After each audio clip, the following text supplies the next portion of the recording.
I'm Janaea. I live in Viroqua, Wisconsin. I was a Jehovah's Witness my whole life since I was born. Are we ready? When are we supposed to say happy birthday? I don't know. Jenny, do you want to do it because it's your baby?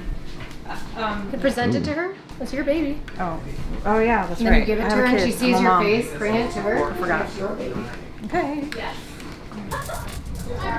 Yeah, you're out. I want to keep them on the wall. I'll hold her to keep it fluff. Hi. Yeah. I was in the religion probably about 21 years. Fully, with skepticism towards the end, and then I got disfellowshipped for about 2 years. I came back and went kind of half-heartedly into the religion for a little while, a couple years, and then gradually went back out. And so I've been now out of the religion for maybe like 10 years, maybe 12. I always felt confused, like I didn't really know where I fit in the world for a long time, and I wouldn't say that I was happier. I definitely am happier out of the religion. You know, I can make my own beliefs, my own choices, you know, freedom, feel more normal. Raising my own children too has really helped me see the difference of the two lifestyles. I'm so happy I left. It's the best thing I ever did.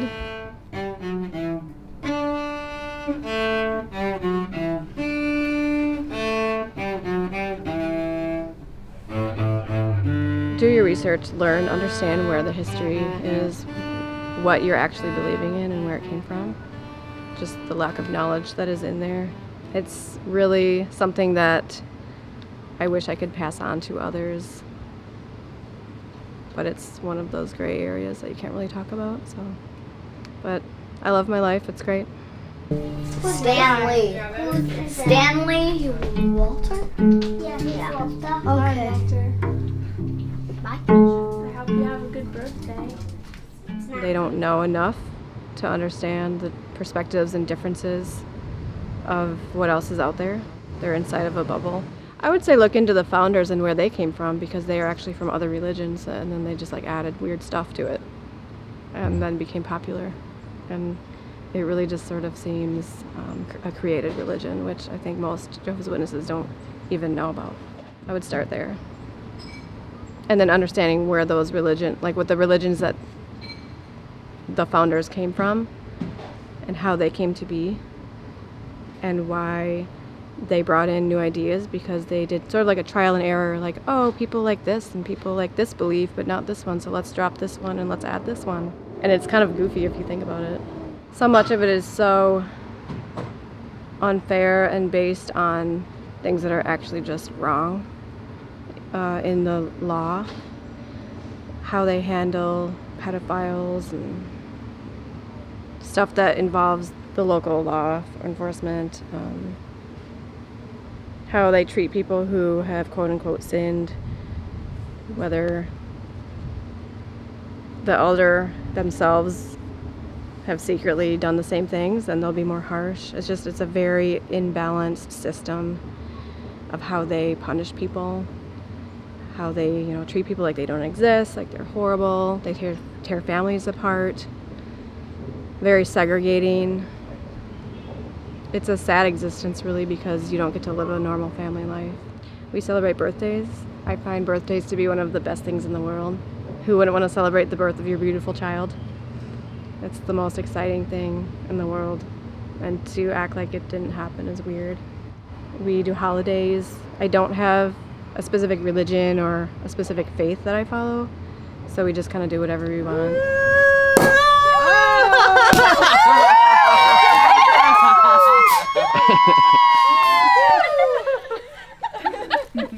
You know, the world is a canvas, and they can make it what they want to. They can make their own choices. They can do whatever they want, learn whatever they want with no restrictions. I teach them, you know, wisdom and to, you know, right and wrong, the basics. I teach them everything, and then they can take that information and do what they want with it. I feel so happy that I have the freedom to do that. It means a lot to me. It's almost like I'm living vicariously through them, Yeah. like the way I would have liked to have been raised.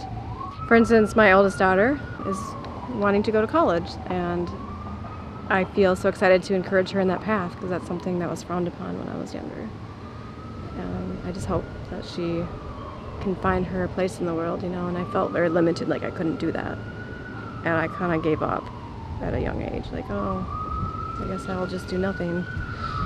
Because most of my passions involved taking so much of myself away from the religion that I just ended up doing nothing in that regard. And the same with my other kids. I will just push them in whatever direction that they want and let them learn anything. And that's the biggest thing for me, is raising my family in that way.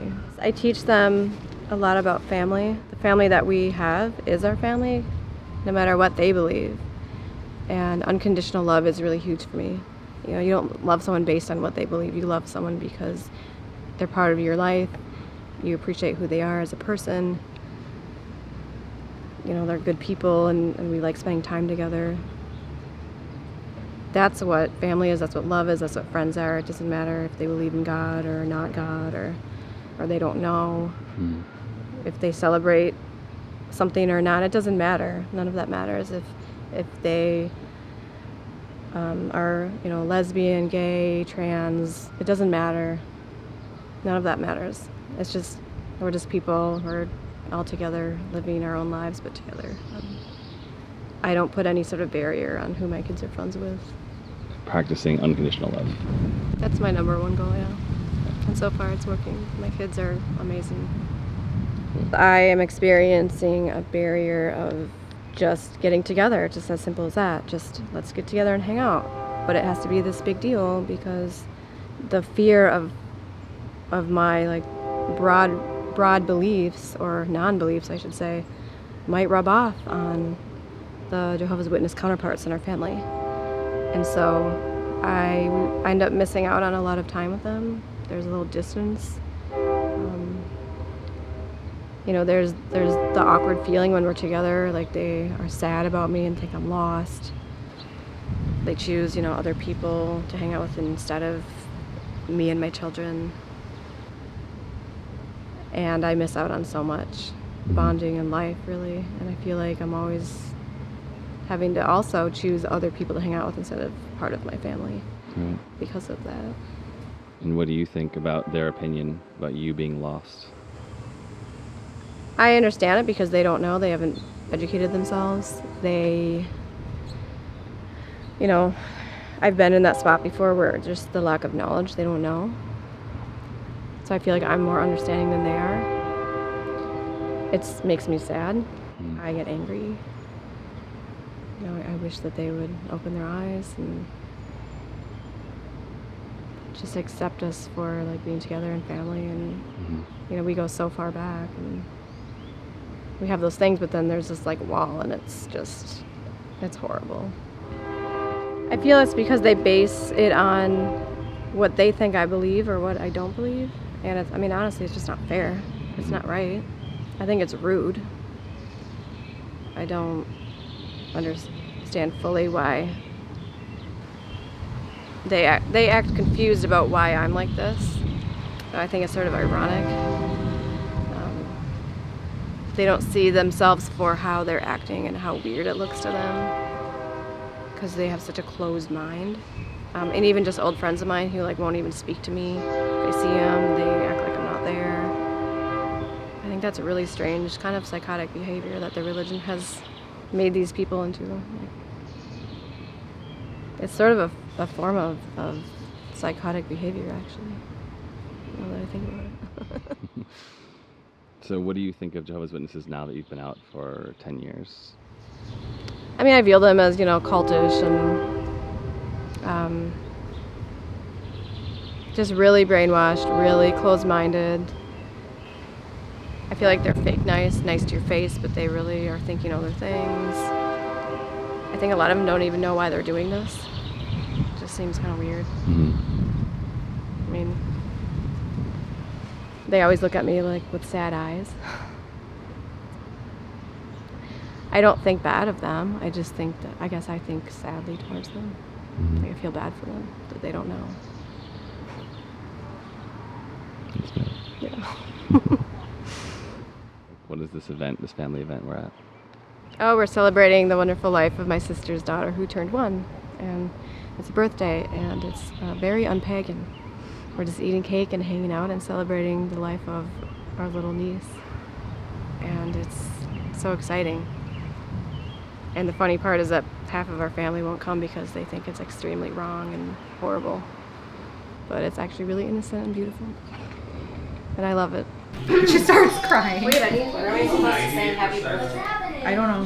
Maybe we should close those doors so that they. I don't know about kids' birthday parties. Oh yeah. Maybe when you start. Thank you, baby. I know, but you handed it to me. Happy birthday to you. Happy birthday to you. Happy birthday, dear Madeline. Happy birthday to you.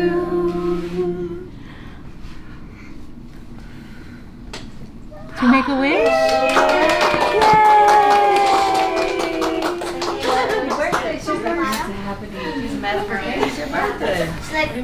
Get it.